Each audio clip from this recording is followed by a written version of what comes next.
പശ്ചിമേഷ്യൻ സമാധാനത്തിന് അമേരിക്കയ്ക്ക് മുന്നിൽ നിർദ്ദേശങ്ങളുമായി ഇറാൻ. ആദ്യം ഹോർമുസ് തുറക്കുക, ആണവ ചർച്ച പിന്നീട് എന്ന നിലപാടിൽ ഉറച്ചു നിൽക്കുകയാണ് ഇറാൻ. സംഘർഷം തുടരുന്നതിനിടെ ഇറാൻ വിദേശകാര്യമന്ത്രി അബ്ബാസ് അരക്ചി റഷ്യയിൽ വ്ളാദിമിർ പുടിനുമായി കൂടിക്കാഴ്ച നടത്തി. പാകിസ്ഥാൻ ഒമാൻ സന്ദർശനത്തിന് പിന്നാലെയാണ് ഇറാൻ വിദേശകാര്യമന്ത്രി അബ്ബാസ് അരാക്ചി രാവിലെയോടെ റഷ്യയിലെ സെയിന്റ് പീറ്റേഴ്സ്ബർഗിലെത്തിയത്. വൈകിട്ടോടെ വ്ളാദിമിർ പുടിനുമായി കൂടിക്കാഴ്ച നടത്തുന്ന അരാക്ചി മേഖലയിലെ സാഹചര്യം അറിയിക്കും.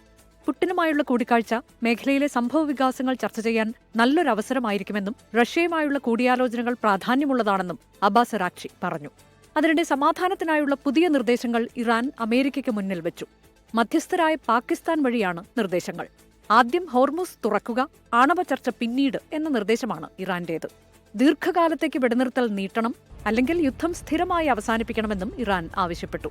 അതേസമയം അമേരിക്ക ഇറാനെതിരെ പുറപ്പെടുവിച്ച അന്ത്യശാസനകൾ വിലപ്പോവില്ല എന്ന മുന്നറിയിപ്പുമായി റഷ്യ രംഗത്തെത്തി. ചർച്ച മുന്നോട്ടു പോകണമെങ്കിൽ അമേരിക്ക ബ്ലാക്ക്മെയിലിംഗും അന്ത്യശാസനകളും അവസാനിപ്പിക്കണമെന്നും അരാക്ചി പുടിൻ കൂടിക്കാഴ്ച നടക്കാനിരിക്കെ റഷ്യ ആവശ്യപ്പെട്ടു.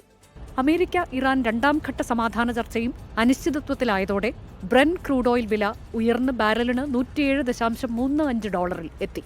International desk 24.